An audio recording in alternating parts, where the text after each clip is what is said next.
আসসালামু আলাইকুম আপুরা, সবাই কেমন আছো? আলহামদুলিল্লাহ আমি ভালো আছি।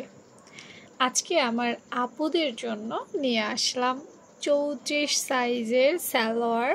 এটা কুচি সালোয়ার, ওই যে কোমরের মধ্যে কুচি জয়েন্ট হয়, এই ধরনের নর্মাল সালোয়ারগুলো দেখেছো না? হ্যাঁ, এগুলাকে বলে এক ছাট কুচি সালোয়ার। এক ছাট কেন বলে জানো? ধরো ওই যে 6 ছাট নাম শুনছো না, তো ওটা তো তিনটা ভাগ থাকে, সেজন্য এটাতে কোনো ভাগাভাগিই থাকে না, যার কারণে এটাকে এক ছাট কুচি সালোয়ার বলে বা কুচি সালোয়ার বলে। আসলে সেলাই কাজে না এত ধরনের এত আইটেম আছে, বলে বোঝানো যাবে না।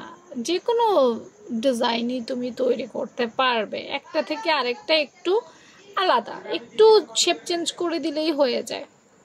একবার একটার মেজারমেন্ট তুমি আবার আরেকটাতেও কাজে লাগাইতে পারবা। বিষয়গুলো অনেক সুন্দর যদি একবার বুঝে যাও বেসিক।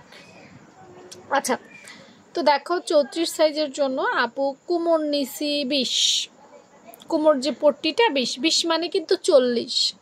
হ্যাঁ, 20 মানে টোটাল হচ্ছে 40।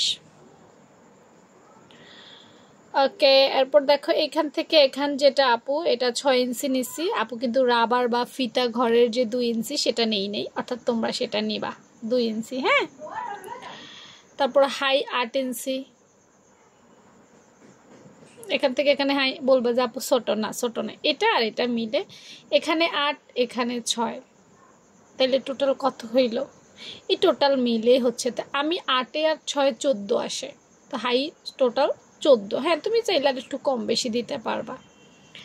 আর এখানে সালোয়ার মুহুরি 6 ইঞ্চি দিছি।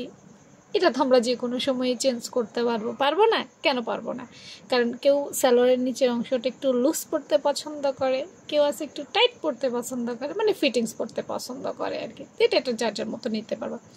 আর আপু একদম টোটাল 38 ইঞ্চি দিছি লং। সালোয়ারের লম্বা তুমি তোমার মতো করে বাড়াইতে পারবা, কমাইতে পারবা।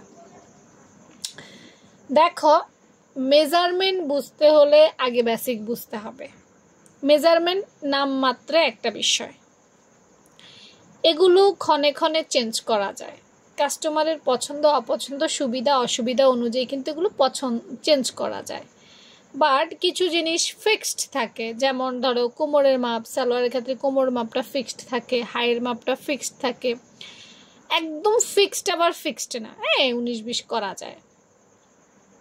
আসলে কোনটা ছেড়ে কোনটা বোঝাবো? যে কোনো মেজারমেন্টে যে কোনো সময় নড়চড় করা যায়। তো ভালো থেকো সবাই, আল্লাহ হাফেজ।